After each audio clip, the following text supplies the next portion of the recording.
Please be seated. All right, so I understand that Dr. McClain is our next witness. Any?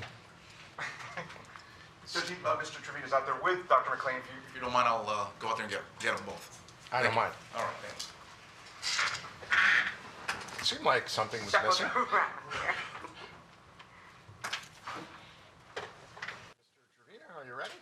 Your Honor, my expert witness is using the restroom. Just be a moment. Okay, no problem.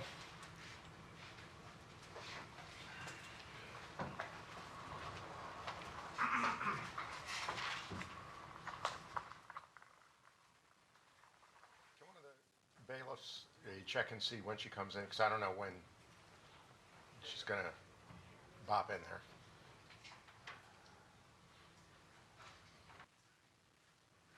She's here? Okay. All right, I believe we're ready for the jury, correct? Okay, Yes, let's Your Honor. bring them in. Your Honor, the jury is present and seated. All right. Good morning, members of the jury. How is everyone this morning? There we go. All right, defense, please call your next witness. Thank you, Your Honor. The defense calls Dr. Valerie McClain. Please stand next to me. Raise your right hand. Take the take the oath. Answer out loud, please. Do you swear from the evidence you are about to give will be the truth, the whole truth, and nothing but the truth, so help you God? I do. Right this way. Go ahead and have a seat. I'll have your voice report, please. Yes, sir. Good morning, Your Honor. Good morning. Mr. Trevino, you may Please state your name for the record. Dr. Valerie R. McClain. And how are you employed, Dr. McClain? I'm a licensed psychologist in the state of Florida. And how long have you been so employed?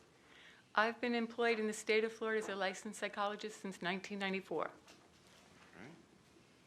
And if you would detail to the jury your education and training and background, please. Certainly, I received my bachelor's, my master's, and doctoral degree from Florida Tech in Melbourne, Florida. I completed my postdoctoral fellowship at Rehab Hospital Pacific in Honolulu, Hawaii, specializing in rehabilitation and neuropsychology. Prior to that, I completed my internship at Portland VA Medical Center in Portland, Oregon, and that was specializing in neuropsychology as well as post-traumatic stress disorder. All right. So you specialize in the area of neuropsychology, correct? Neuropsychology and also in forensic psychology. Very good. Now, you were asked to review some materials in this case involving Michael Drejka. That's correct, sir. All right, and if you could tell the jury the items that you reviewed. I certainly will. I was retained August 4th, 2019. I received materials including videos of the actual incident. I reviewed depositions of various parties, collateral interviews that were done. Okay. And you did look at all the videos in this case, correct? I did. And those include the video inside the store, outside the store, and the interview of Michael Drejka. Yes, and they also include the slower version of the video. Very good. Now, let me ask you to define some terms for the jury so that if these are later brought up in closing argument by other witnesses, what does the word blading mean? Blading, to my understanding, is a simple term that refers to posturing, defensive posturing. Okay. And what is fighting stance? Fighting stance is just a general term that refers to a posture of being prepared to basically engage in aggression. Okay. Now, you've seen, as you indicated, the outside video in this case where Mr. McLaughlin goes up and violently pushed Mr. Drejka. I did review that video, that's correct. Okay, and more than one time, I'm sure. Yes, several times. All right.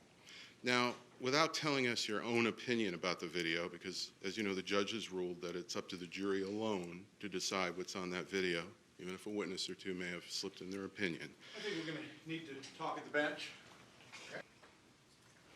So, continuing my question, again, without giving your own opinion about the video, would it be fair to say that both experts and non-experts have a dramatic difference of opinion as to what the video shows on the issue of what Mr. McLaughlin was actually doing at the time he was shot? It's my understanding that there are varying opinions about what occurred. Okay. And would you agree that there's a fairly huge split of opinion on the issue? Objection, Your Honor. Relevance.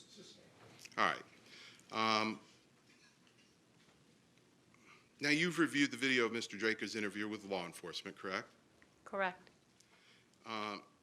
In that video, Mr. Drejka states that he saw the defendant coming at him. Can you explain to the jury what happens to an individual when they're attacked? What psychologically and neurology-wise is going on in that situation? I'm going to answer the question based upon my knowledge base in research and also clinical experience and talk about the average person. In general, when a person experiences a perceived stressor, such as a potential assault, or say, for example, an accident, when you anticipate that you're going to get hit by a car or rear-ended, there is a psychological response and a physiological response. Physiological meaning the body goes into an alarm state. And that's what we call the sympathetic nervous system. There are chemicals released in the body, adrenaline, that causes the person to have heightened arousal, muscle tension, greater vigilance. In other words, it's reacting to an alarm state of a perceived stressor, which may actually become a physical stressor, such as if somebody is hit or they're rear-ended and they experience a car accident. Then there's a reaction to try to go back to a normal state.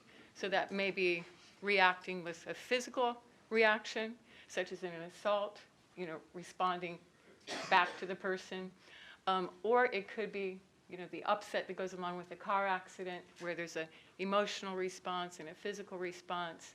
So basically, the body's already kicked into what we call alarm system, very simply put. Many times it's been called fight or flight. So areas of the brain and the body respond for survival reasons.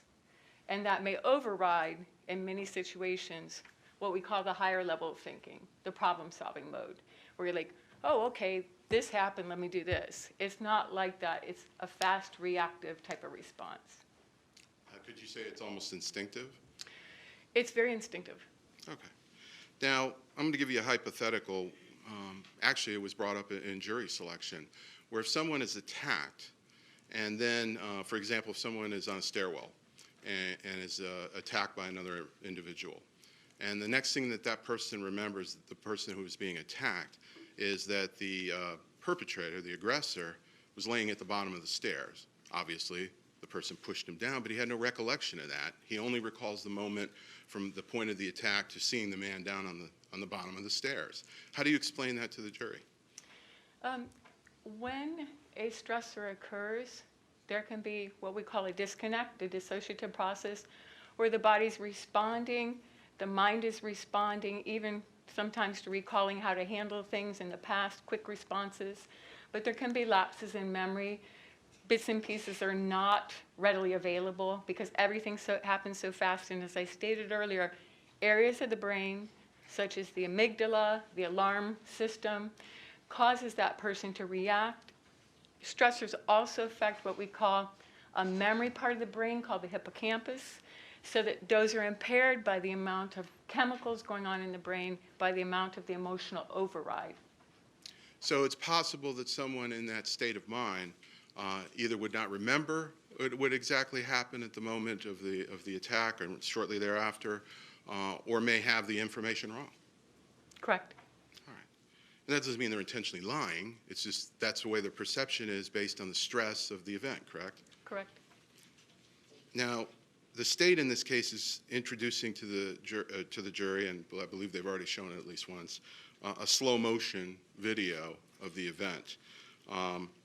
Does that mean that's the way that Mr. Drejka saw things? Well, I think the slow motion video, for the purposes of from my review, helps to slow down what occurred. And that's different than how a human being responds to the situation. And how is it different? Time-wise, the human being is in real time as opposed to slow motion time. So that would be the difference. In other words, the documentation of what occurred can be slowed down, but it doesn't slow down what actually occurred. So, for example, using what Mr. Schaub used earlier in the case, if it's a sports game, football game, and a referee makes a call, and then they review the matter in slow motion and see that the call was wrong, does that mean that the referee was intentionally lying? No. Okay, explain to the jury. Basically, again, it goes back to basically what's occurring, the reaction, the physical reaction, the emotional reaction to the event, how that person perceives and how another person perceives are two different things, which, just to use that example, many parents will say, hey, that's an unfair call, because they saw something the other person didn't see. And isn't it true that any person, including eyewitnesses, usually vary in their observations as to what really occurred? That's definitely in the literature. And is it also in the literature that eyewitness testimony is probably one of the most unreliable forms of testimony? Unfortunately, yes. And again, these people aren't intentionally lying. It's what they perceived occurred, correct? Objection, speculation. Overruled. You can answer. Actually, that's correct. It varies. Each person varies. Obviously, individuals come with their own experiences. For instance, the way a law enforcement officer sees something is not going to be the way that I see something or another person sees something because of their training and expertise. Similarly, if there's a history of physical assaults, or say there's a history of military experience, their reactions are going to be different and the perceptions are going to be different. May I have a moment, Your Honor? Thank you. Cross-examination. Yes, Your Honor. Doctor, we've met many times, Yes, sir. and I've never heard you testify as a witness about blading and defensive stances and things of that nature, correct? You normally make a mental assessment of a person. I've never been on a stand your ground case with you, sir. That's definitely true, but I have been on them. And so you haven't heard that terminology from me before. Right. So let's talk a little bit about that, and then we're going to get into the other issues. All right. You indicated that blading is the term, I think? Correct. All right. And you indicated that it was a defensive posture, Correct. meaning if a person is blading, they're turning to the side, Correct, sir. and they're defensive, not offensive. I think what I'm talking about is that the person is essentially prepared for and to engage in a fight. Well, you said it was a defensive posture.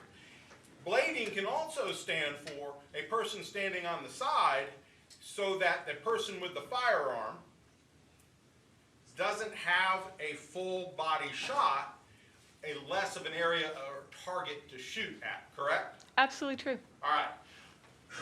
And blading can also stand for a position that a person who's standing on this at the side wants to continue going sideways and leave the incident. I think there's different ways of interpreting it, yes. Yes. The only person that would know exactly in this case is Mr. McLaughlin, correct? I would think the only person that truly knew that is Mr. McLaughlin. That's right. So blading, as you said, is a defensive posture. You also talked about a fighting stance. Correct. All right. So are we talking about this? Is that Just a fighting a stance? fighting posture could be hands down at the side, clasped in fist. Could be like this. But the fists are clasped or something, or up here. Could be just at the side. It doesn't have to be All fist right. clasped. But for you to make that determination, doctor, you have to be able to see the person's hands, don't you? The body posture can also speak to that issue. But you just testified about all the things about the fists and the hands here, or down here in a fist mode. So you would be observing the person's hands to make that determination. I think that you suggested the fists. And I said they could be at the side. I didn't say that. You said like this. Okay, stand up for me for a second. Sure. Show me a posture of a fighting stance without your, okay, and why is that? Because you're showing physiological tension. You're meeting that person head on. It could be like this. It happens frequently. Like this? Yeah, a rigid body form, leaning right. forward. A rigid Is it body, okay to sit down? A rigid body form could also be somebody pointing a gun at you and you're woo, right? Again, it goes back to perception. All right, and Mr. McLaughlin only knows his perception, correct? He only knows his perception. Right. Not Mr. Drejka's perception. Right, well, you read the interview. You saw the interview. I did. Mr. Drejka said he never saw the man's hands. Correct, He only saw the feet. to my knowledge. Okay, you talked about aggressive fighting stances. Show me an aggressive fighting stance using only your feet. Can you step down for a second? Sure. It would be the lower body exactly as it was. Mr. Drejka. How is that any different from what I'm doing right now? Mr. Drejka was on the ground Right, in the video. right. So Mr. Drejka is viewing things from on the ground, like this, when he's looking up. So what you're saying is he's seeing the legs since the feet. That makes perfect sense, but he's just been pushed down. So that's his state of mind. So what was the perceiving purpose that. of you talking about an aggressive fighting stance? It's important because when you review the video, the whole issue is what's happening between the two of them after Mr. Drejka is assaulted and pushed down. All right, thank you. Now, let's get on to your opinions in this case. I think you're talking about fight or flight. Correct. You're talking about how things go in real time, correct? Correct. And things in real time, correct? Things that go in real time. That's correct. People that have quick responses, those type of things, quick reaction times, they can handle those kind of things sometimes a little better, correct? Not necessarily. All right, well, I think we talked in the depot, and in that depot, you said you were a sports fan. Correct. All right, so in baseball, for example, runner's on first, and he gets off that bag a little bit, and that pitcher comes over and throws, and if he's got a good reaction time, he can get back to first base bag pretty quickly, correct? I think that in sports, a good reaction time is a very positive thing. Okay, and some people have good reaction times and some people don't. I played baseball. If I got off the bag too quick, that pitcher throws over, he's gonna tag me, I'm gonna be out, right? So my reaction time might not be as good as someone else's. Well, I'm not aware of your reaction time, but I'll agree with you on that. All right, you're a baseball fan, you said. Correct. Some people can hit a fastball because they have good reaction time. Some people never make it in the majors because they don't have good reaction and they can't get on top of that fastball, correct? Correct. Okay. And for non-sports fans, remember the old game, Slappy, you know? I do. What is it called? I do. Okay. I remember it. Some this- people, yeah, some people are really good at that game. That's correct. Some people aren't. Correct. Reaction times. Correct. Okay, so people's reaction times are all different. Correct? That is correct. Right, but what you were talking about is during a stress situation. During a situation of stress, things go in real time or things go quickly, but the literature is pretty clear that the real thing that happens during a stressful situation, the real thing is time distortion. It slows down, correct? It's actually both. Well, For some, it speeds up, and some, it slows down. I'm sure you provided me an article, The Influence of Social Stress on Time Perception and Reactivity by Van Hegger, NECA. Exactly correct. Right. And I've got it in front of me. And in that article, it talks about during a traumatic experience, stimuli, time slows down, correct? There is both. There's individuals that respond slowly and those that respond fast. All right, but there's always some that do things a little differently, but the premise is, the norm is that things slow down. Yes, I agree with you on that. All right, an article by Mr. Hancock Yes, on sir. time distortion under stress, Correct. and you're familiar with that article? I am. All right, and he talks about how during a stressful situation, things slow down. Correct? Correct. And I found this one pretty interesting. How the brain stops time. It was in, do you subscribe to Psychology Today? I do. All right, it was an article in that, How the Brain Stops Time. Correct. Are you familiar with that article? I am. Okay. They even did an experiment in that. And it was kind of interesting because it was a ride that drops very quickly, right? Correct. I'm not sure what it's called, but that type of ride that in Disney World or those places, it drops very quickly. That's correct. And afterwards, they interviewed these people and said, how long do you think that drop lasted? And they would say, oh, it lasted forever. It was probably, the drop itself was, 30 seconds. And then they had people watch other people drop and see how fast it actually was. And it was much, much quicker than that. And they were amazed at that their perception slowed down. Correct? That's correct. All right. And look, we've all been in this business. How long have you been doing this? I've been practicing since 1992. You've interviewed sexual battery victims. Absolutely. All right, and they will tell you during that traumatic experience, it just seems like everything is in slow motion and everything is going so slow. No, sometimes they say everything was a blur. Well,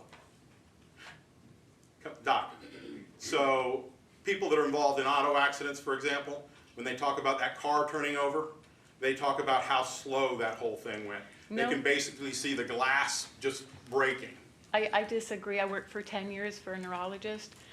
The perceptions of individuals vary so much that some do not, it happens so fast. All right. Everything, if the car rolled, it happened so fast, it was in the water. The adrenaline is there.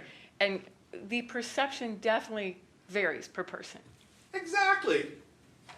So That's you what can't say what Mr. Drejka's perception is, I didn't try to do that. I never was asked that question. but you tried to indicate that things slow down. But the real literature says things don't slow down during a traumatic I didn't experience. actually say that. All right. I misheard you. Let's talk a little bit about, in this case, did you talk to Mr. Drejka? I have not interviewed Mr. Drejka. You've never interviewed Mr. Drejka. No, I told you that in deposition. Well, I thought maybe since then you did. No, absolutely not. All right, so you've never interviewed him, Absolutely not. never sat down with him and made an assessment, No, I was not asked to. but you could have. I didn't ask to, and I wasn't asked to. But one of the things you're talking about is how a person deals with stress, correct? Yes, that's in the literature. It's All the right. average person. And one of the important things, and I think you mentioned it, is a person's experiences or training. It goes to how they can handle stressful situations. That's exactly correct. And you never made that assessment of Mr. Drejka. No, I was not asked to.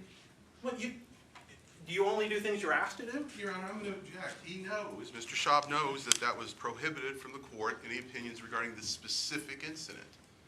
Well, how about if we don't have the speaking objections? Approaching the bench gets a little tiresome, but let's not have the speaking objections. I'll sustain the objection, go on to your next question. All right. But you've never interviewed him. Correct, sir. All right.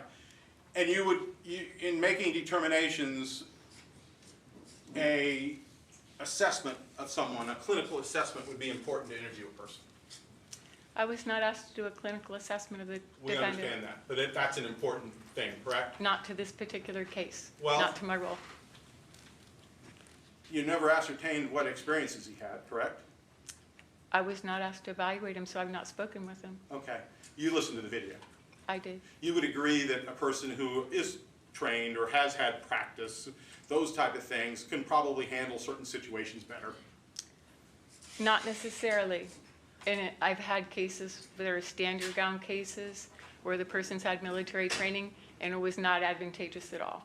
All right. Well, you So keep saying stand your ground case. This isn't a stand your ground What case. I'm saying is that I'm giving the experience that I have in assessing that, where I have talked to the person, and you were bringing up specifically a person with specific training, so I'm referencing a case that I actually did interview with someone with specific training that went into automatic mode because they were trained in special forces. All right. So it's not necessarily advantageous, nor are they better equipped to deal with the situation.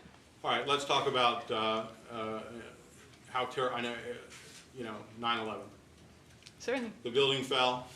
Some people ran from the danger, and some people went into the danger.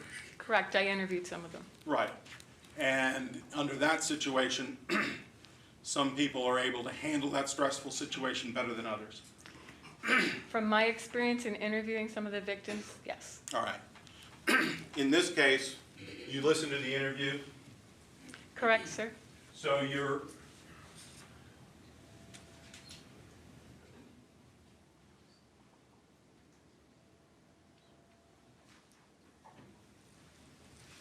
aware that Mr. Drejka has carried a firearm his whole life. Yes. You're aware that he's had to carry a concealed weapons permit. Correct, sir. And you're aware that there's training when someone gets a carrying concealed weapons permit. From my own experience of having one, yes. Let's hope so, right? That they would train somebody. Correct. All right. And, excuse me, you're aware that his father was a law enforcement officer. I'm not aware of that now. You didn't listen to the video? I listened to the video, but I was not aware of that in generalist terms of family history. Well, in the video, he says his father was in law enforcement and didn't want him to go into law enforcement. Correct, but I'm only aware of it from what was in the video, not the actual verification. So it would be basically his report to them. Well, wouldn't you believe what the defendant says? Typically, I try to review additional information. If I'm asked to comment on that, I was not asked to comment on it. All right. But all those things and all his training and handling those type of situations, all those things go into how someone might be able to handle a situation based upon their training. I would agree with you. All right. May I have a moment, Your Honor? You may.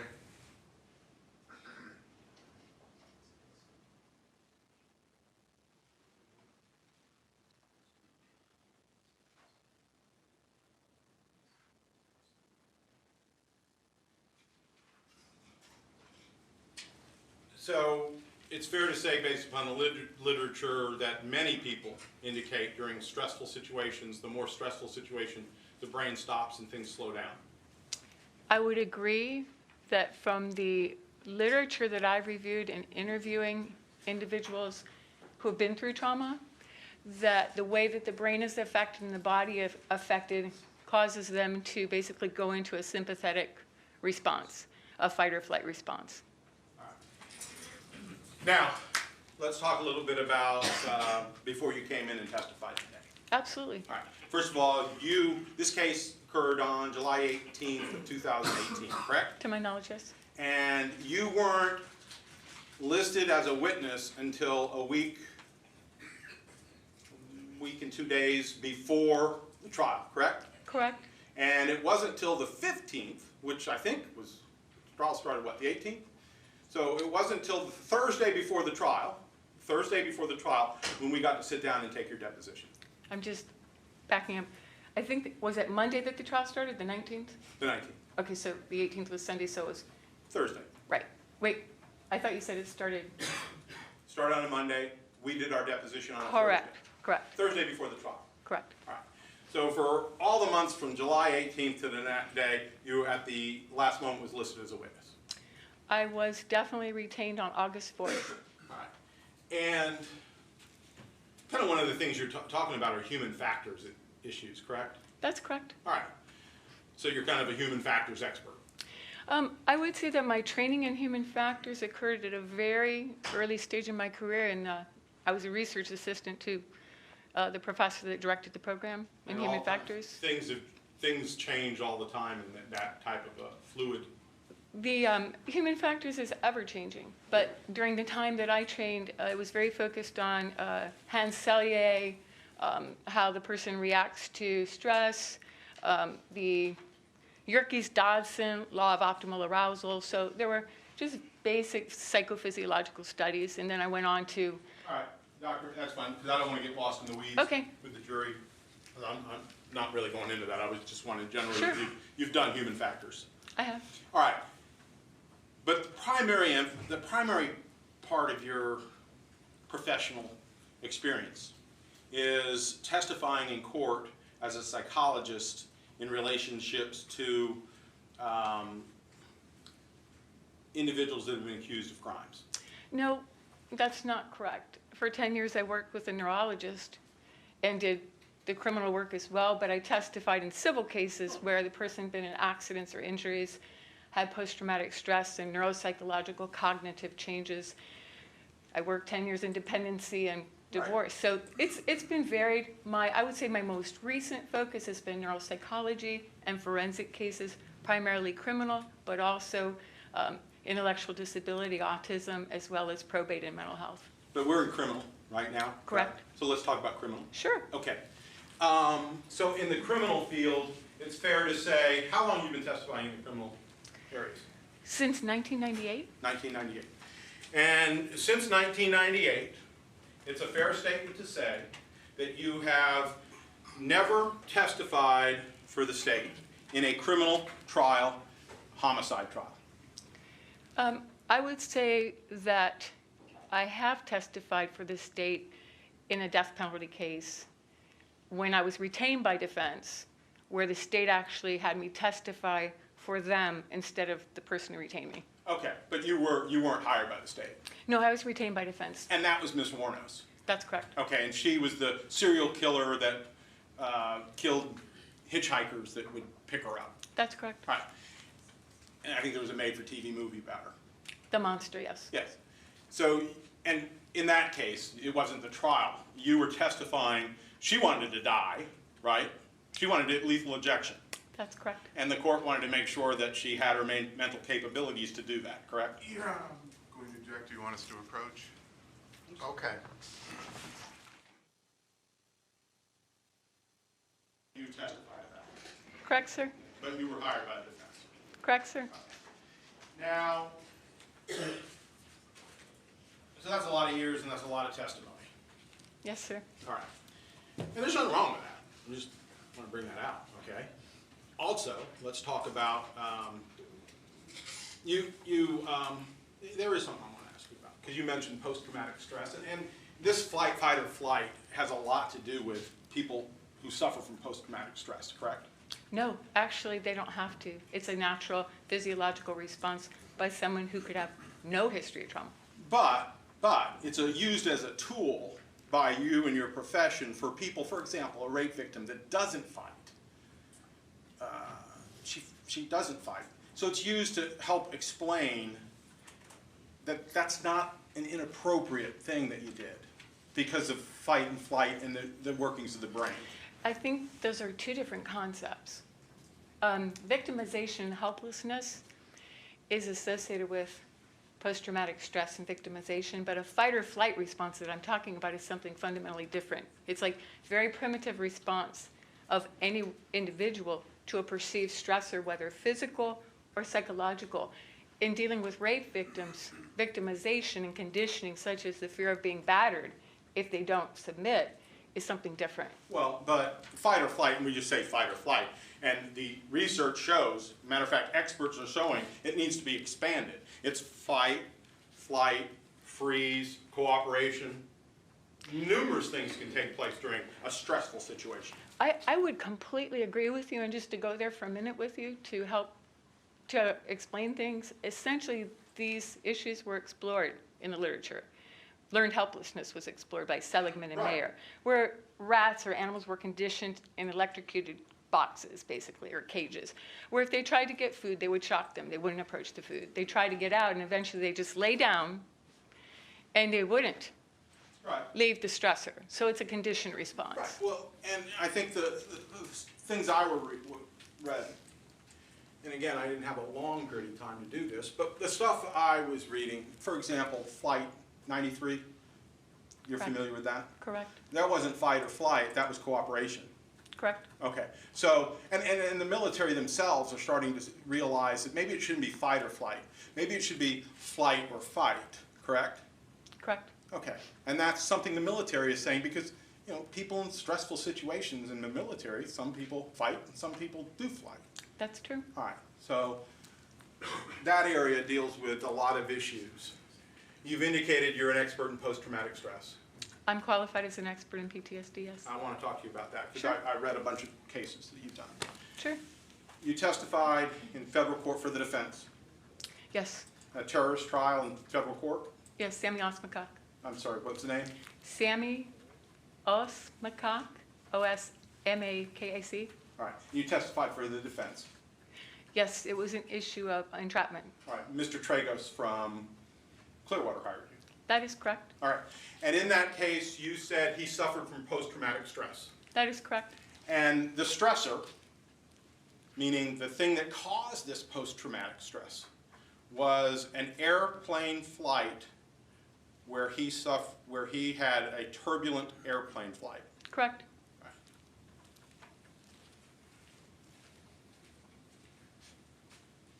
People in the military suffer PTSD all the time. Many of them, yes. All right. They're next to their partner, they're next to their friend, an IED goes off. They lose their limbs, they lose their life. That's the type of stressor that can cause post-traumatic stress, correct? By definition, it's the perception of a life-threatening event that occurs either to oneself and or another person vicarious traumatization. So it is a perception of a life-threatening event, which could be, an example would be an attack in the military, a motorcycle accident in which the person perceived that they might be killed, a turbulent flight in which they thought the flight was going to crash. All right, it could also be a victim of a sexual battery who suffers a crime such as that. Absolutely. All right.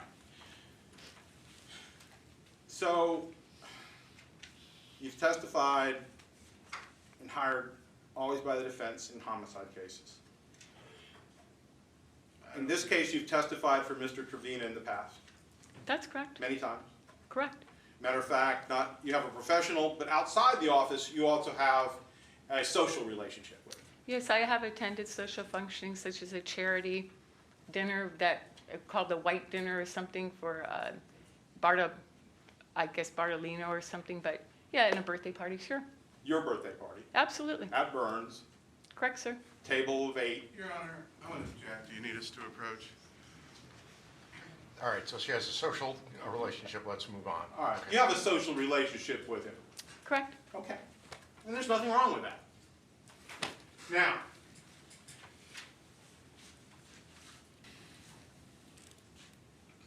let me just make sure I've got everything, Your Honor, and I think I do. Thank you. Thank you, Doctor. Thank you, sir. All right, any redirect? Just very briefly. Dr. McClain, Sir, Mr. Schaub asked you about some people perceive things in slow motion. Does that mean that their brain is seeing things in slow motion? I think an important distinction that I need to make is that what is being brought up has to do with perceptions of what occurred after the fact. So I need to differentiate between, I don't want to make the statement that that person slows down when it's happening, but their perception after the event has occurred, maybe everything was a blur. It was like slow motion.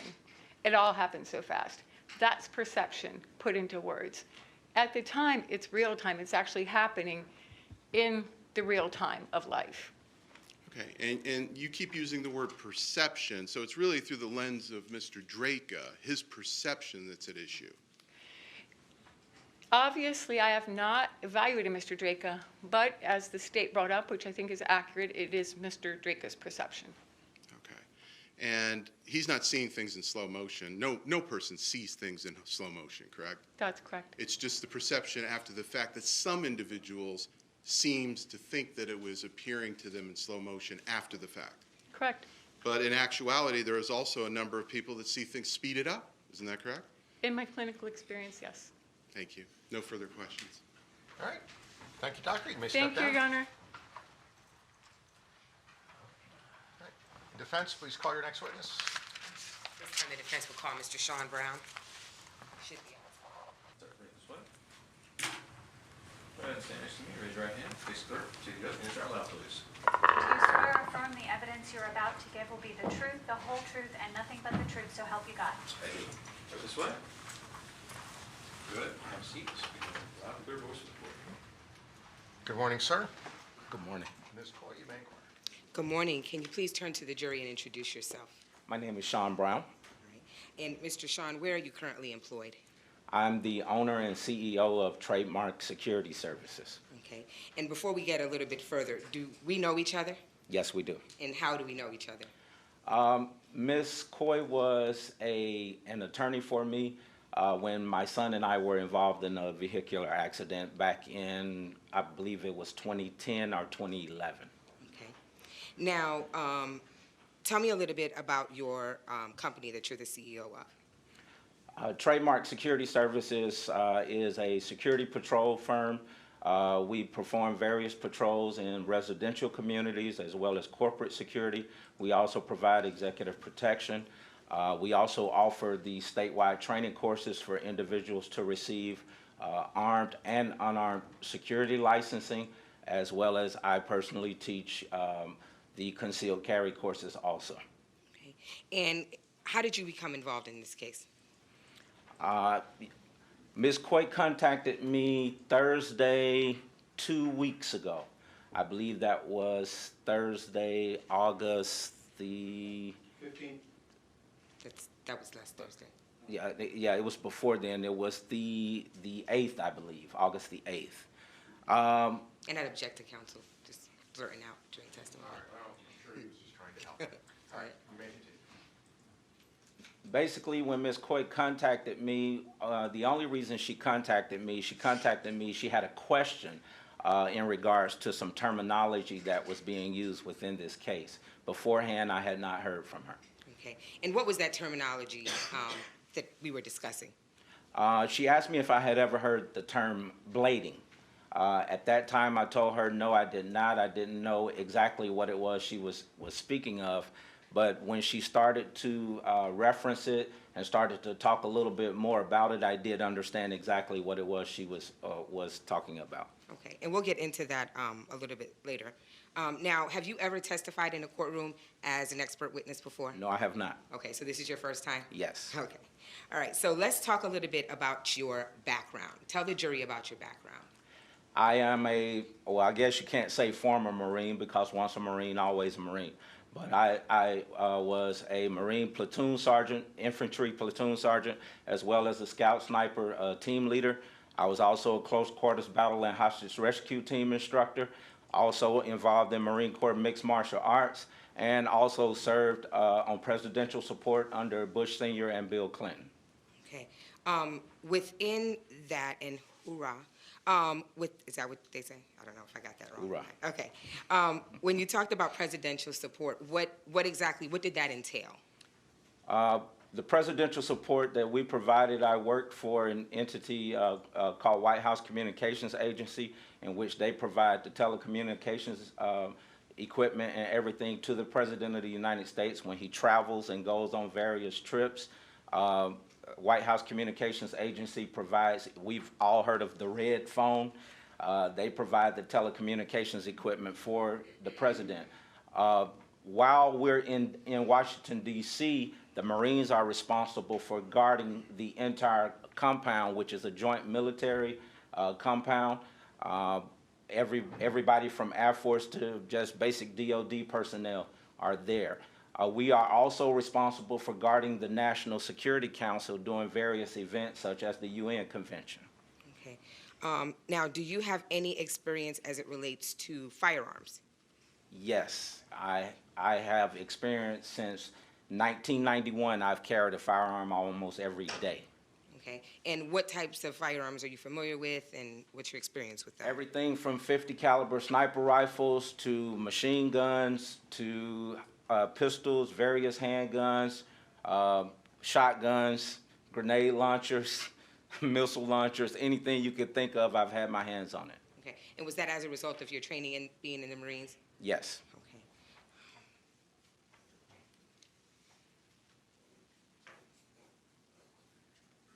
Now, there's some terms that have been brought up during this trial. Are you familiar with a term called the Tula Rule or 21-foot rule? Yes. The Tula Rule was a rule that was pretty much adopted by law enforcement and military personnel as well. Back in 1983, there was a law enforcement officer from Salt Lake City by the name of Dennis Tuller. He came up with a theory, basically, that it was based on reactionary time. Basically, a reactionary gap or distance on what it would take for an individual that was aggressing someone, the amount of time before they could actually be on the individual, before that individual could process that they needed to pull out their firearm and use their firearm to defend themselves. Okay. Now, with that particular, now, is it actually a rule, or it's just called that? It's basically called the Tula Rule. It's not necessarily something that was set in stone, but like I said, law enforcement entities started to adopt that as well as military. Okay. Now, let's talk a little bit about civilian concealed weapon training and law enforcement training. Are those the same thing? And excuse my inexperience or whatnot. Can you explain that to the jury? No, they're not the same. Basic concealed weapon course through the Florida Department of Agriculture and Consumer Services just simply consists of an individual coming in, taking a 4-hour class That 4 hour also entails them going on to the pistol range. Going on to the pistol range, that individual only has to fire between 1 to 4 rounds, and they receive a certificate, which then they would apply to the state for their concealed carry license, and that concealed carry license lasts them a total of 7 years. That individual never has to touch a firearm again. They could just renew each time after the 7-year period.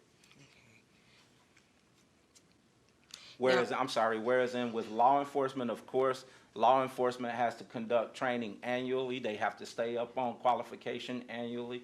Also, they've received extensive training within the police academy when it comes to firearms. Okay. Do you train both civilians and members of law enforcement? Yes, Right. I do. And have you? Okay.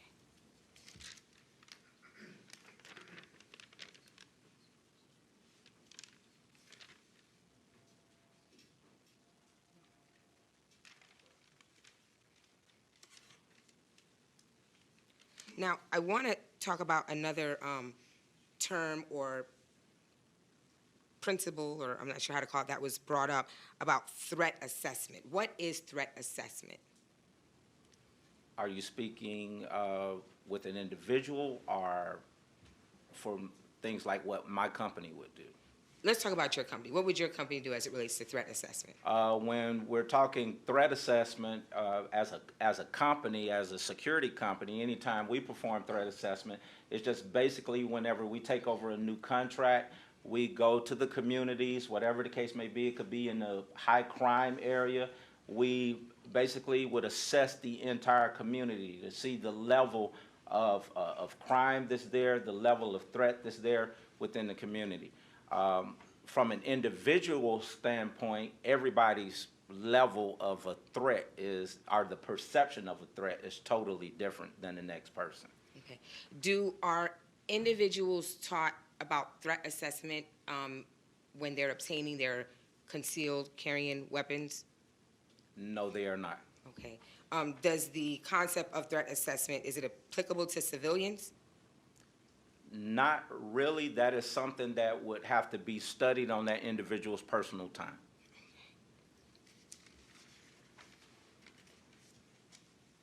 Do law enforcement and military go through threat assessment, or what that may entail? Yes, extensively. Law enforcement and military personnel are taught target identification, as well as they're taught what we call the force continuum, or I've heard people say force multiplier as well. So there's different levels of force. So when you're dealing with threat assessment, all of that comes into play. Okay. Now, you mentioned the term force multiplier, force continuum. What is that? Is basically what the force continuum is well, every phase starts out with negotiation. In other words, if there's a conflict between two individuals, the law enforcement officer or that individual is trying to talk the other individual down. So it starts with negotiation first. After that, if it escalates, it's always the aggressor or the other person who's escalating. The law enforcement officer or the military personnel or whoever the good guy is, I guess you could say, they're reacting to what the other individual is doing. So once that other individual escalates, then it's up to that law enforcement officer. We always say we go a step above. So you never give the other individual the upper hand. The force continuum is basically saying if that individual pulls out a knife, I don't have to pull out a knife and get into a knife fight with you. I can pull out my firearm and use my firearm. Okay. Is that taught in the concealed weapons carrying course? No, it is not.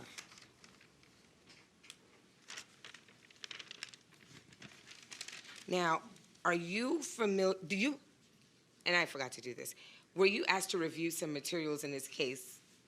Yes. Okay, and can you tell the jury what it is that you reviewed? I reviewed the videos from the interviews from Mr. Drejka's interview, Ms. Brittany Jacobs' interview. I believe it was Mr. Mustafa, the store clerks. And also I reviewed the deposition of Mr. Castelli. And I did take a look at, I believe it was Ms. Hicks, if I'm not mistaken. Okay. Now, Are you familiar with, well, you saw the interview of Mr. Drejka, correct? Yes. All right, and you're aware that in that video, in his interview, he talked about only being able to see the bottom half of Mr. McLaughlin's person, correct? Correct. All right. Are you familiar with aggressive stances or things of that nature? Yes, I am. All right.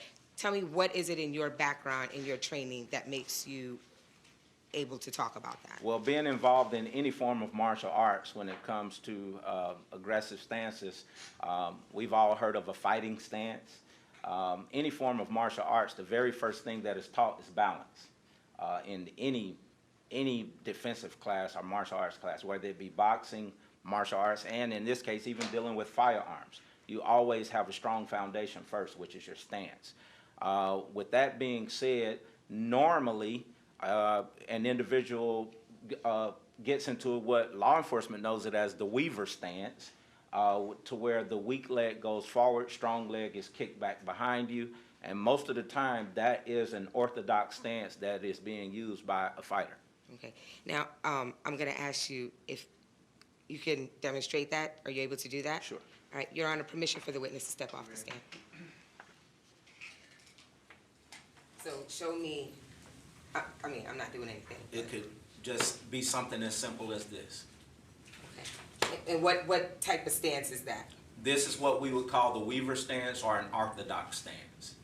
If the individual is right-handed and the right foot is forward, then that would be what we call a southpaw. Boxers know that as a southpaw. Okay. Now, I know we talked about earlier about the blading. Is this somehow related? Again, excuse my night. Yes. Okay. Blading is just simply an individual cutting down on their profile. So in other words, rather than presenting myself with my entire front to an individual, I just simply turn myself to the side. That cuts down on my profile. That way I'm a smaller target area. Okay. Is that a form of retreat? No, it is not. Okay. I'm sorry, you can have a seat. Thank you.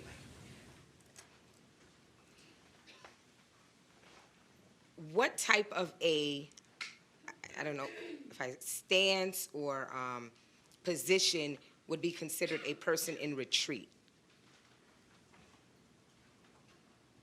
I would say if the individual was retreating, that strong leg more than likely would have basically turned the direction, or whichever direction the individual was turning to walk away.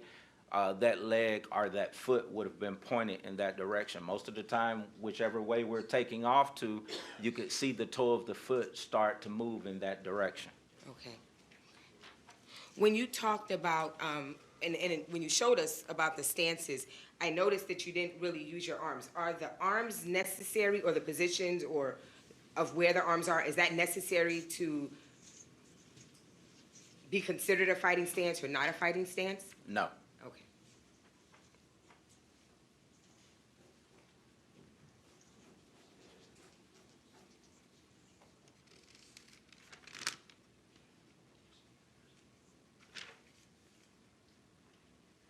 Now, I want to talk about another term that was brought up yesterday, escalation and de-escalation.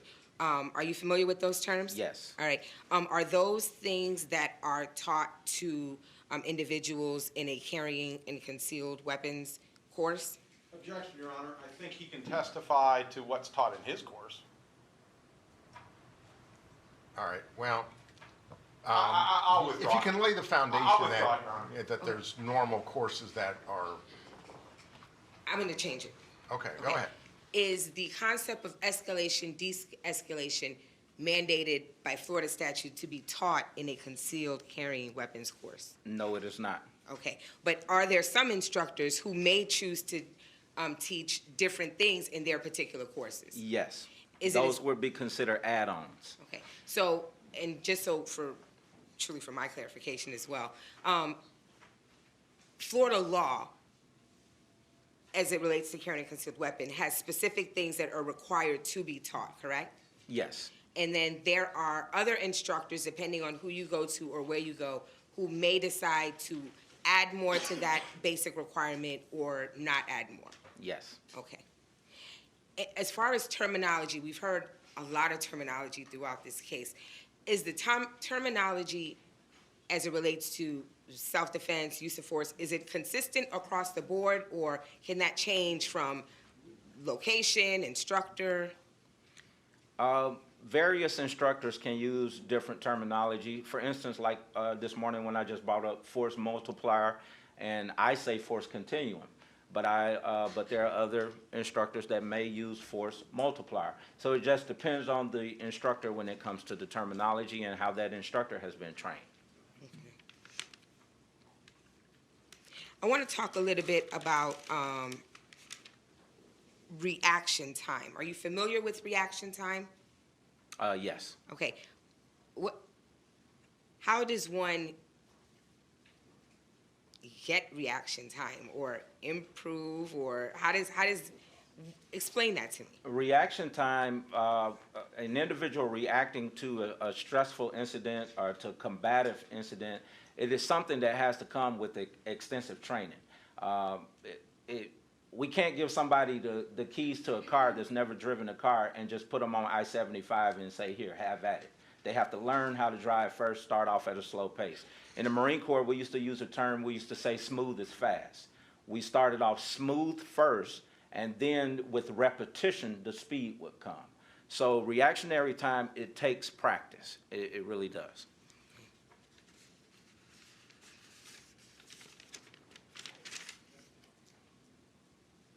Now, you reviewed the the video of the actual shooting that took place, correct? Yes. All right, and you observed when Mr. Drejka was violently shoved to the ground and pulled out his firearm. Yes. All right, I want you to talk to me about what you saw when he pulled his firearm out. There's kind of like two bumps. I'm not sure if that's how to explain it, but can you explain that to the jury about what you observed when you watched the video? I observed, like Ms. Coy said, two bumps with the firearm. When I noticed that, I said, I wonder if he's establishing his grip or if there's a lack of trigger control.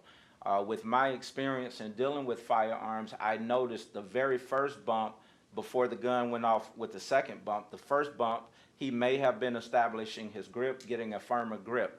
In a situation like that, an individual naturally tenses up, so it could have been very well establishing the grip on the firearm. The other thing, like I said, could have been trigger control, what we call smacking the trigger or jerking the trigger, and then the second bump was the actual firearm going off. Are you able to demonstrate? Not without a firearm, no. Well, can you go like pew pew? Like, sure. Well, or maybe not at the jury, but like maybe at me. If the firearm is in the palm of the hand, like I said, a lot of times in a stressful environment, stressful situation, when you're just putting that firearm in the hand, you're going to naturally tense up. So more than likely, he was trying to establish the grip before he actually took aim and fired. Okay. All right. Thank you. You did well without the firearm. If I can have one moment, Your Honor. Questions at this time. Thank you. Cross-examination? Good morning, Good morning. and congratulations, it was always the first time. Thank you. All right, let's talk a little bit about some of the things you just discussed. And we've met before, I Yes. took your tape. And threat assessment you talked about, correct? Yes. Have you ever taught threat assessment? Yes, I have.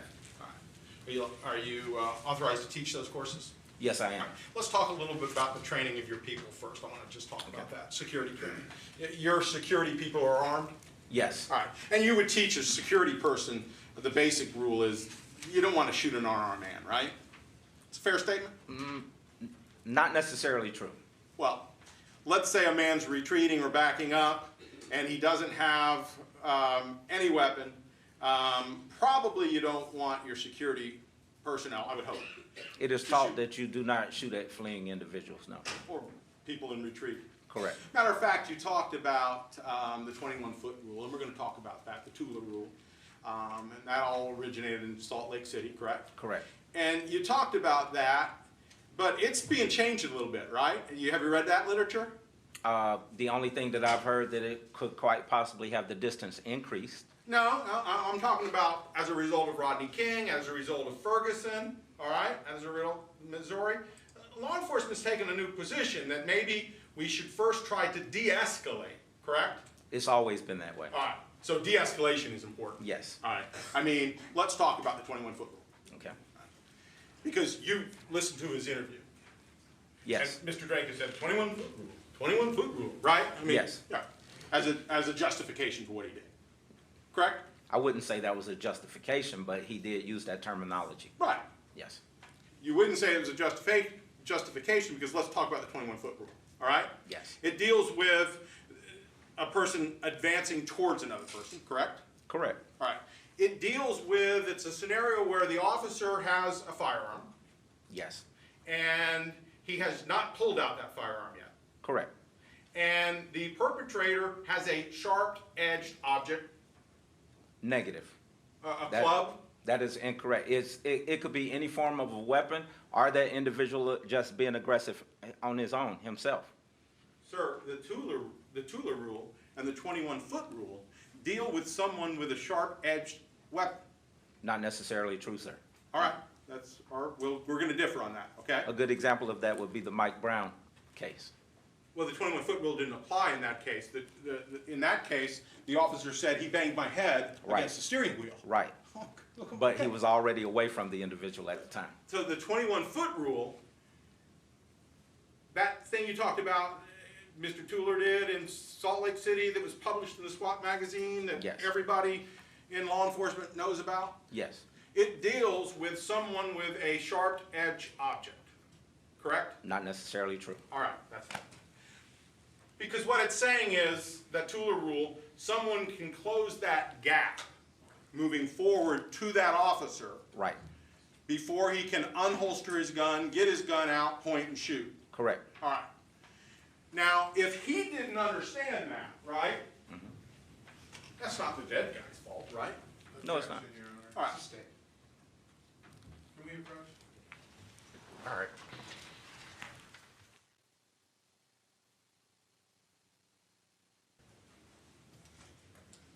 So we can, I'm sorry.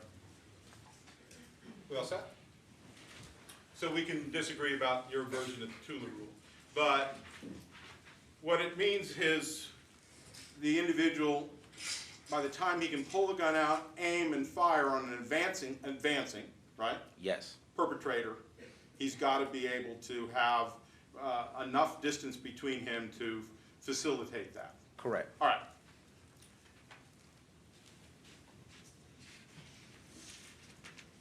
Now,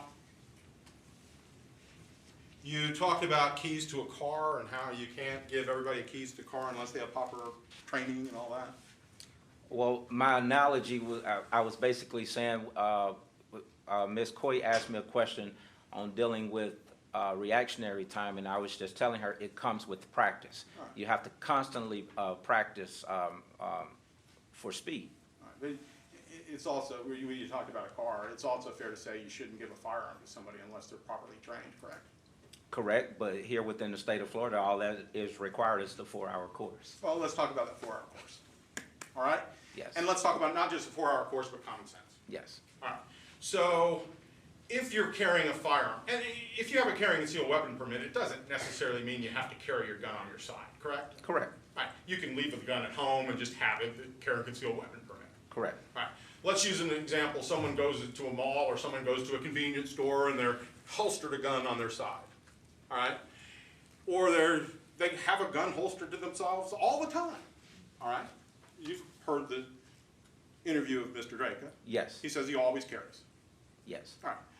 Isn't it a fair statement to say in these courses, first of all, it's fair to say that a person that does that has a responsibility not to put themselves in a position to have to use that firearm.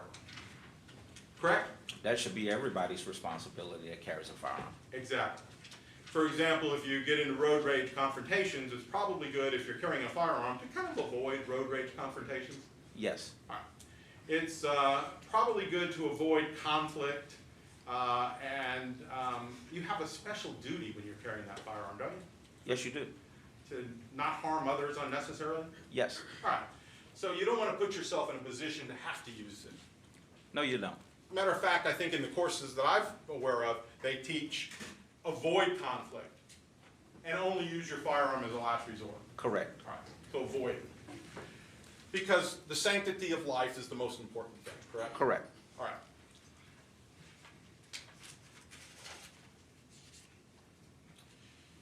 You talked a little bit about reactionary time and all that, correct? Yes. You follow sports? Yes. Sports? Baseball? Yes. Other sports? Yes. Okay, tennis? Not really tennis. All right, but for example, let's talk baseball. So in baseball, some people can make it in the big leagues because they can react very quickly and hit the fastball. Correct. Some people can never react quick enough to that fastball and therefore never make it to the big leagues. Correct. All right. Some people get picked off trying to steal second base because they don't get a good enough jump and they get picked off. Right. Some people's reactions are so quick, they're so, they can judge things so quickly, they don't get picked off. Correct? Correct. Fair statement. All right. So people's reaction times and all that vary differently under all types of settings and scenarios. Correct. I mean, my kid, if I played video games with him, his reaction time's really good, and I'm not so good. Correct. All right. So, I mean, that's just a common sense thing. And you don't know what the defendant's reaction times are.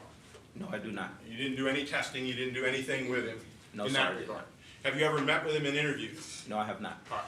So you've never taken a statement from him or talked to him about No. things? Okay. Because you're talking about a thing called blading, and when you were contacted, you weren't aware of what the term blading meant, correct? I wasn't aware of that particular terminology, but once Ms. Coy started telling me her definition of it, I knew exactly what it was she was speaking of. All right. And so you've indicated that it's when someone perhaps wants to put less of an area in front of a person, so that person who, I'll use the term blading perhaps doesn't give that individual with a gun a target to hit. Correct. All right, because this is a less of an area to hit Correct. than this. Correct. All right, so in that scenario, that's defensive. What's A defensive? defensive move. Not necessarily. All right, well, because you talked about a fighting stance. Correct. All right, well, let's talk about a fighting stance, all right? This is a fighting stance? Yes, it is. Okay, it is, right? Yes. And so this is you said is a fighting stance? It could still be a fighting stance, yes. Do you realize the whole time I've been asking you questions, I've been standing like this or this? I mean, that's Either. not a fighting stance, right? Either way, it Right. is. Yes. Well, then what stance isn't? What stance is not a fighting stance? Because I've heard, this is a fighting stance, this is a fighting stance. What, give me a stance that's not a fighting stance. One to where an individual is turning around, walking away. All right, let's talk about that. So if an individual is I'm backed up here, okay? Yes. And I want to go over there, right? I'm not going to move my leg this way, right? No. Okay, I'm going to move my leg this way. Correct. All right, and that's where I want to go. Correct. But if somebody shoots me, right? Correct. I'm probably not going to be able to get there, right? That is correct. Unless my momentum takes me there and I head that way and I get inside wherever I'm going. Understood. All right. So if someone is backing up, if there's something here, I can't back up any further, right? Correct. All right. And if I want to go over there, the only move I can do is this, Correct. right? Now you indicated a fighting stance. Let's just use my hands for a second. All right. And we're this distance. We talked about southpaw and boxing, all that. I'd have to have a pretty long reach from this distance to hit you, right? Correct. All right. I mean, kind of impossible, right? Correct. You ever play Rock'em Sock'em Robots? Yes, I have. All right. You can do it there, right? Yes. But it's pretty difficult to do. So in this scenario, you've indicated a fighting stance. You understand, you've watched the video. Yes. You've listened to the interview. Yes. You understand he indicated he never saw the man's hands. Correct. You indicate some familiarity with law enforcement training and law enforcement, right? Yes. You ever been involved in police shootings? I've been involved in shootings myself. All right. Well, in the shootings I've been involved with, one of the most important things is, did the person have a gun that you shot? And then you ask the person, well, did he have a phone? Did he have anything in his hands? Correct. And if the officer says, I don't know, I never saw his hands, that's probably a problem, right? Is he shot and killed? It could be. All right.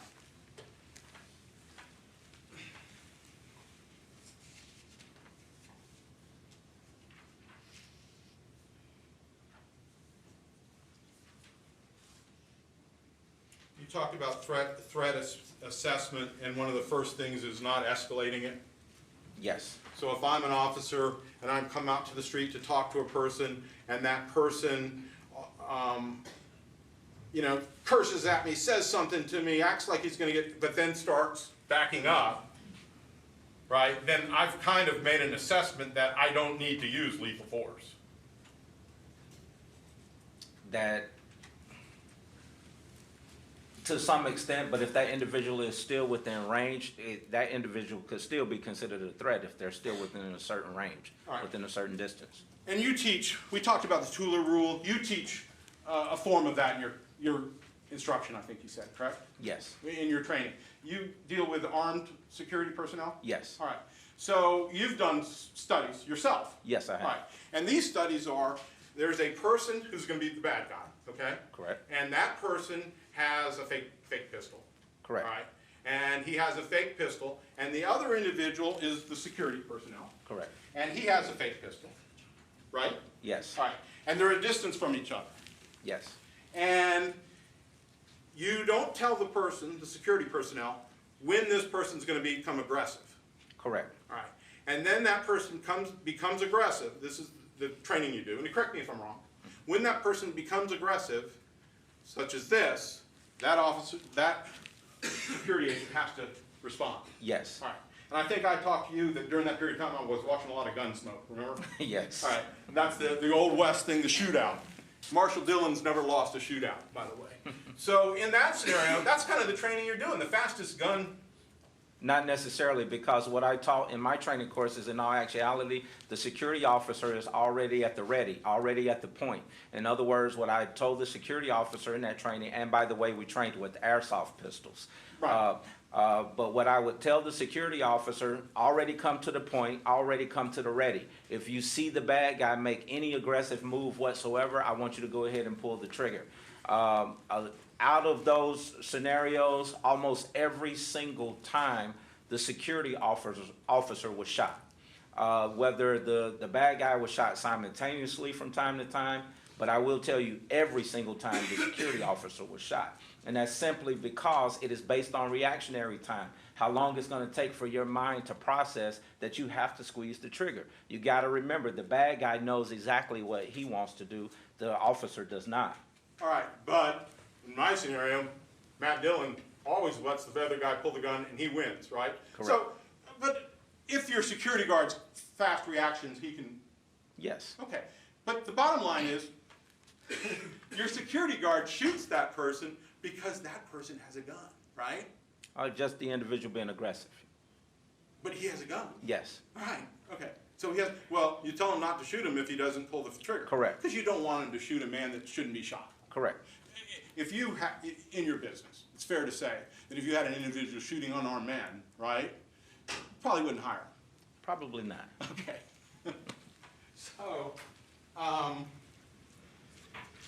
the force multiplier stuff, I mean, force multiplier, technically it's a military term. So you can put a fence up, for example, around an area to protect the troops, saves you from having to put guards all around, that kind of thing, right? Correct. But in this case, force continuum, or what, you read what Mr. Drejka was referring to, right? Yes. So it looked like he was just saying, one up. Correct. If somebody has a gun, you better have two guns.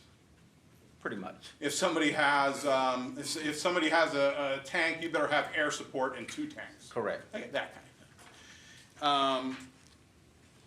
The law enforcement, I mean, their assessment may be pull out a taser or pull out mace. Correct.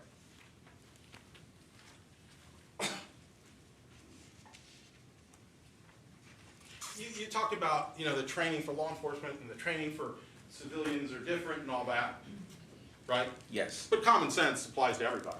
correct. Okay, I mean, you don't need training to realize certain things, right? Right. We all know common sense is not that common. Right. All right, so, well, but common sense, when it's not common, it should be, right? It should be. Yeah, like not getting involved in an altercation when you have a firearm, Objection. No, right? Correct. Okay. So, but my point was this. Under the law, under justifiable use of deadly force, whether it's Mr. Drejka sitting here or a law enforcement officer sitting here, the law is the same, correct? Correct. So the use of deadly force laws apply to both law enforcement officers and civilians. Correct.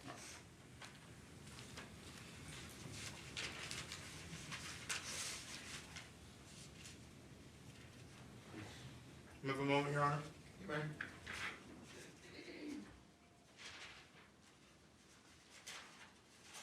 Oh, the last thing I want to talk about is the trigger jerk is another term.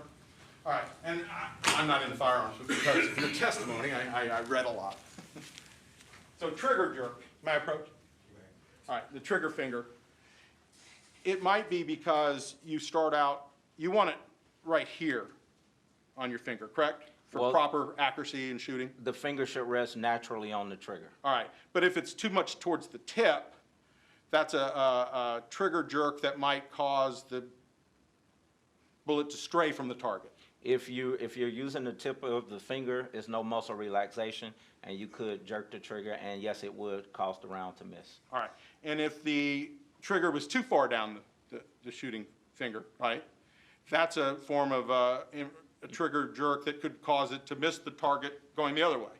Correct. All right, and in this case, you're aware, even under this, the blading, to give a smaller target, you're aware that he hit his target. Correct. All right. And in a finger jerk, it wouldn't necessarily cause the gun to move.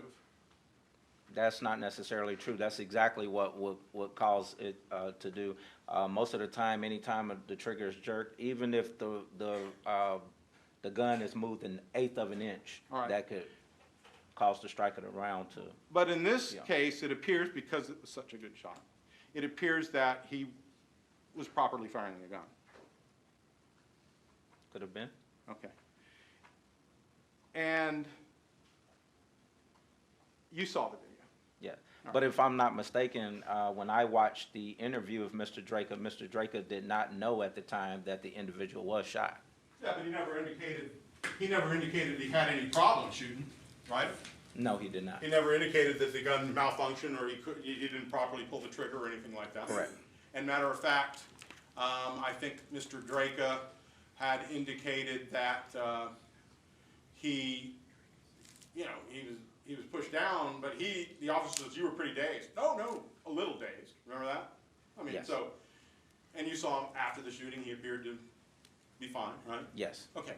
So, the last, well, may I have a moment, Your Honor?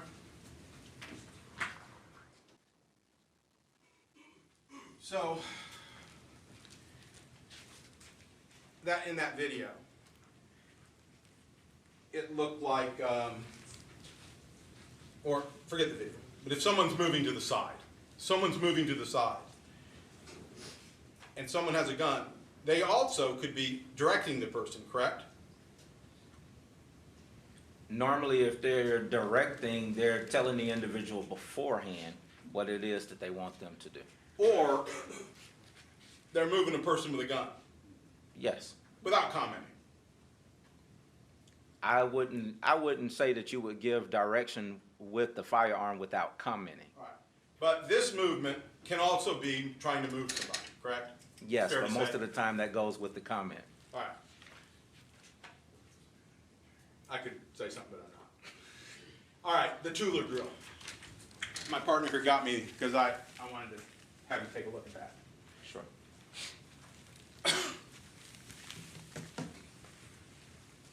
I've seen this already. All right, and in that scenario, and every scenario about the Tula drill, it deals with an armed assailant. Correct, Right. So it deals with somebody with a sharp edge object. correct. All right. Not an unarmed man. Well, it depends. It depends on the individual's level of training as well. Here's a good example. My level of training could be totally different than everybody else's level of training here in this room. But the Tula rule is the Tula rule. Would you consider an ink pen a weapon? I don't know, a sharp edge object? I don't know. Can an ink If pen I didn't kill? see his hands, I wouldn't know he had it, right? No, you wouldn't. Right. So the last thing I wanted to ask you is, if someone,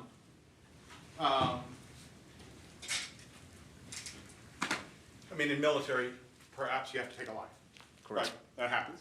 Might Yes. have to do it. If you want to kill someone, you want to shoot them through the heart. That's one good way to end Center somebody's mass. life, Yes. right? And in this case, you're aware he was shot through the heart. Yes. I have nothing else. Any redirect? Yes.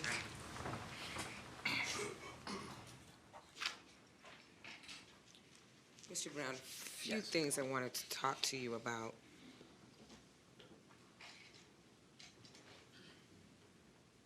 Mr. Sharp talked about how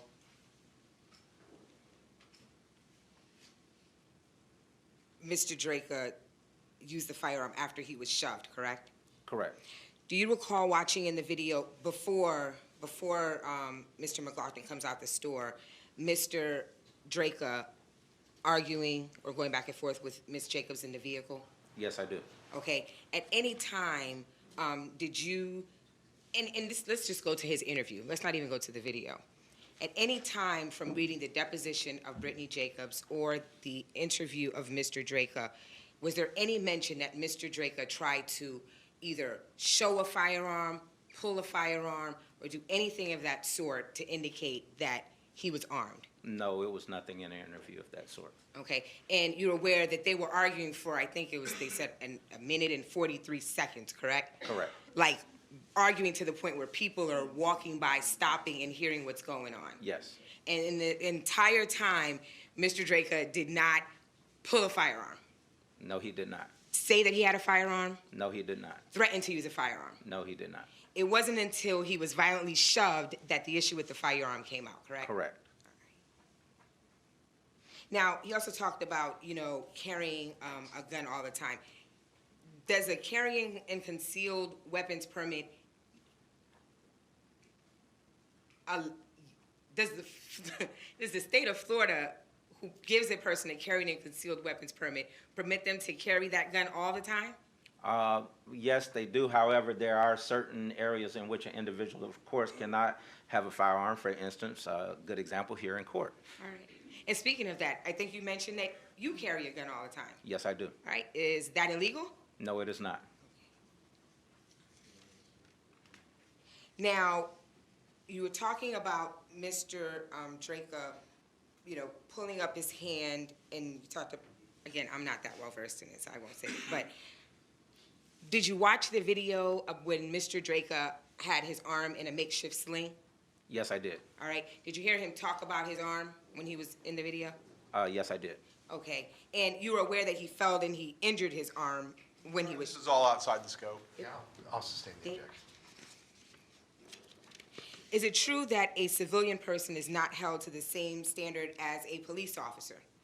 To some extent, like Mr. Schaub said, deadly force is the same across the board, regardless of whether you're law enforcement or military personnel or civilian, everyday civilian walking up and down the street.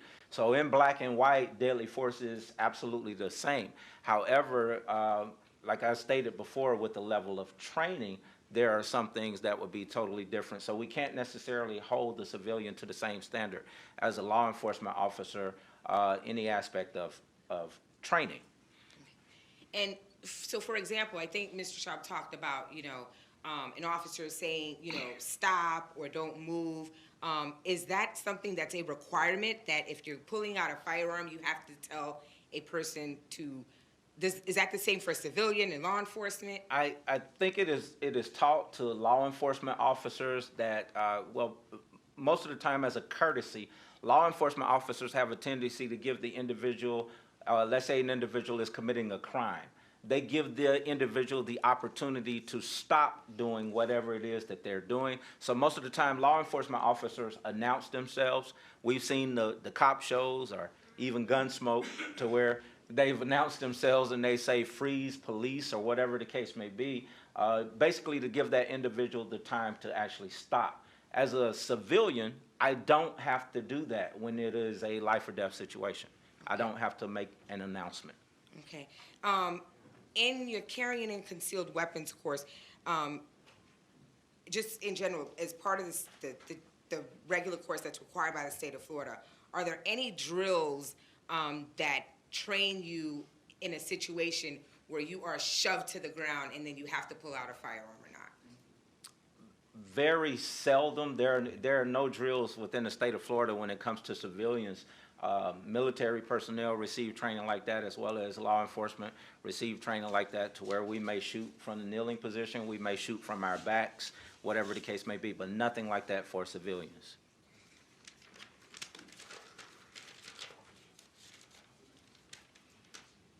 Now, Mr. Schaub talked about, common sense in, the shooting. I think you recall that line of questioning. Yes. Would you agree that common sense would also state that a person shouldn't come out and charge at a person and shove them without assessing a situation? Yes, I would. I would agree. All right, thank you. No further questions. Your Honor, can we approach? I have one question, Your Honor. So everybody approach. Oh.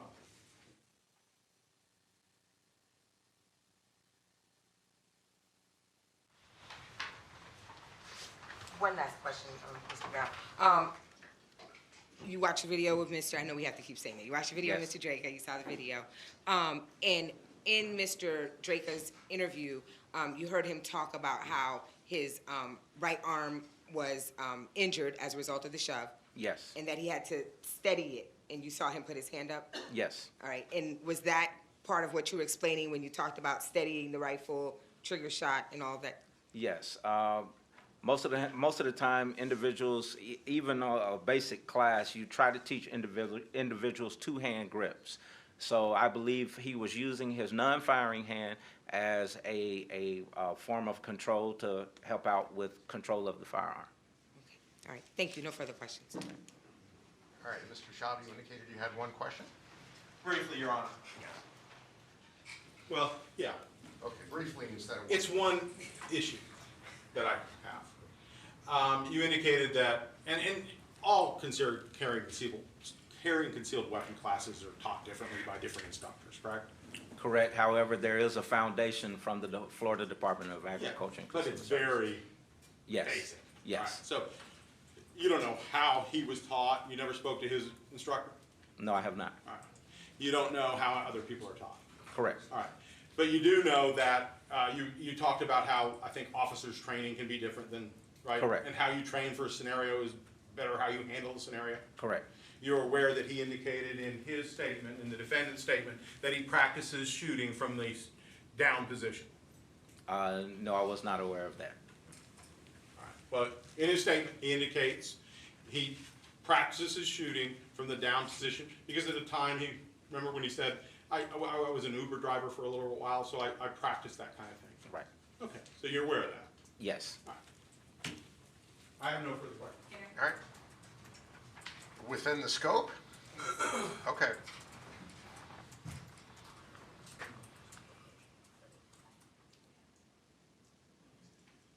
Did you ever hear Mr. Drejka say that he practiced shooting after being shoved from a position on the floor coming up? No, I have not.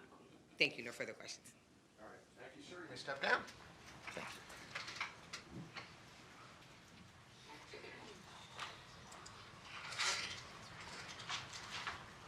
All right, members of the jury, we'll go ahead and give you a 15-minute break.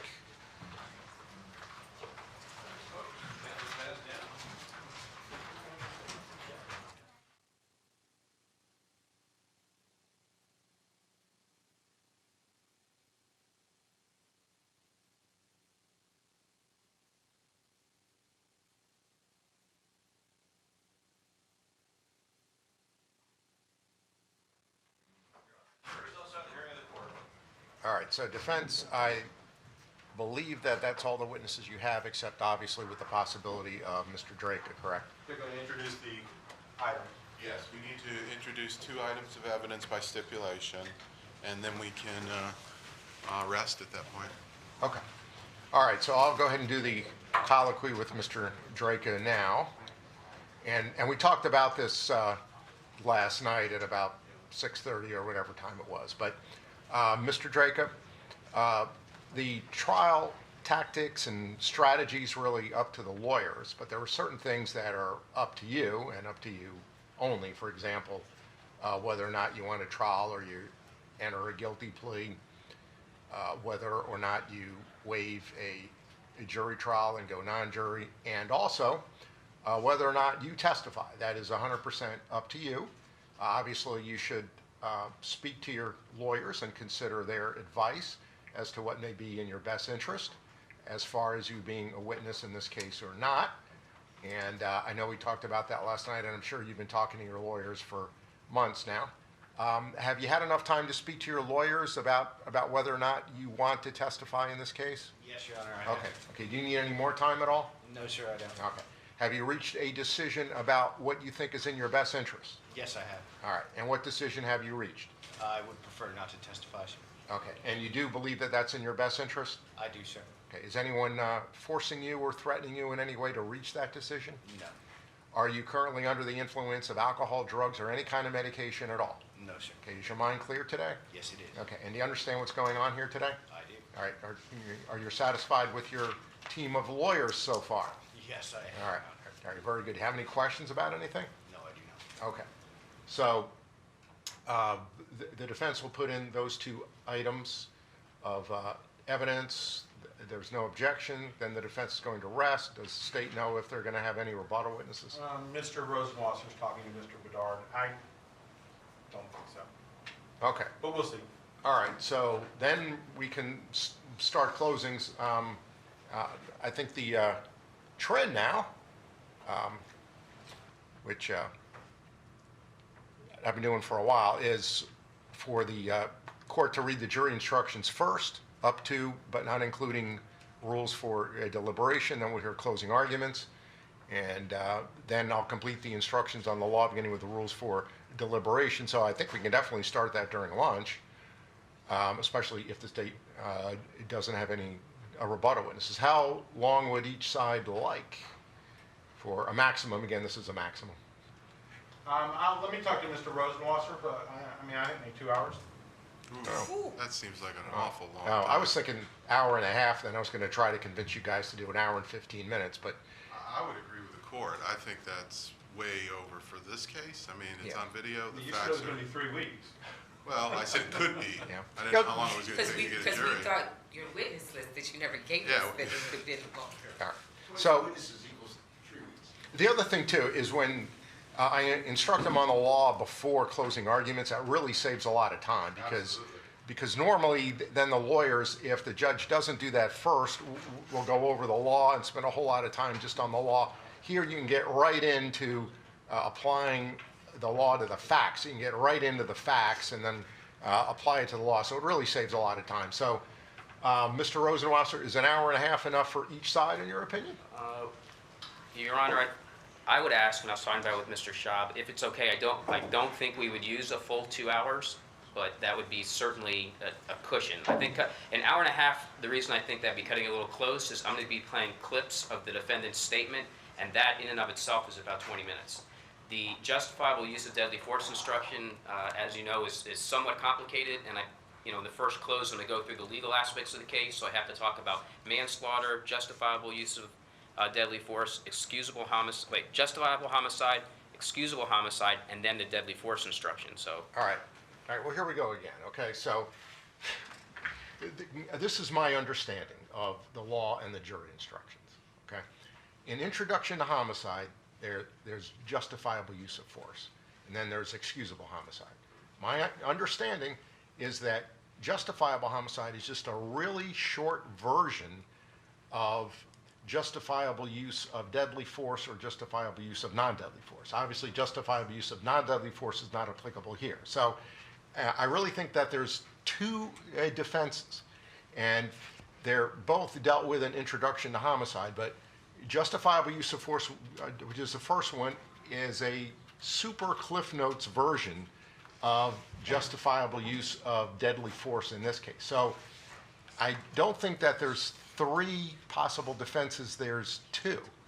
I agree with you, but when you give the instruction to the jury, because we're talking about it as lawyers, when you give it to the jury, I'm not sure they would get like the analysis that we would get.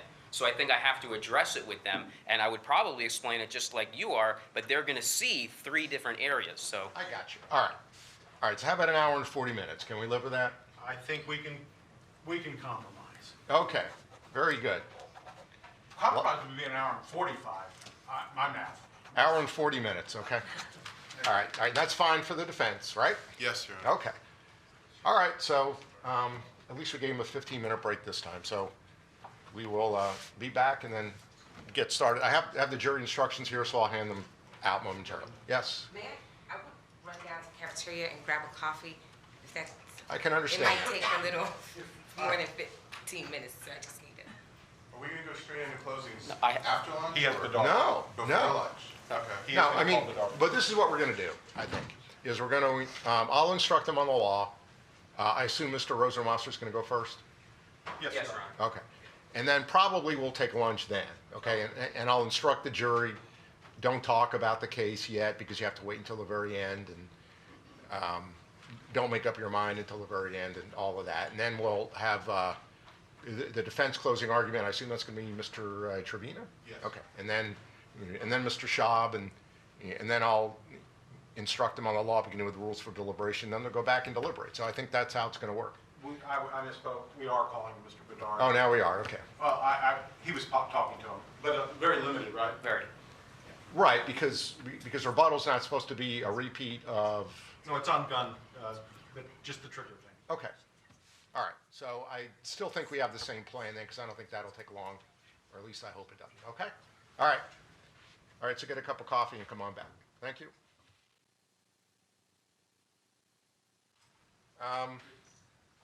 Let's say quarter of. Okay. I mean, there should be plenty of time. Okay.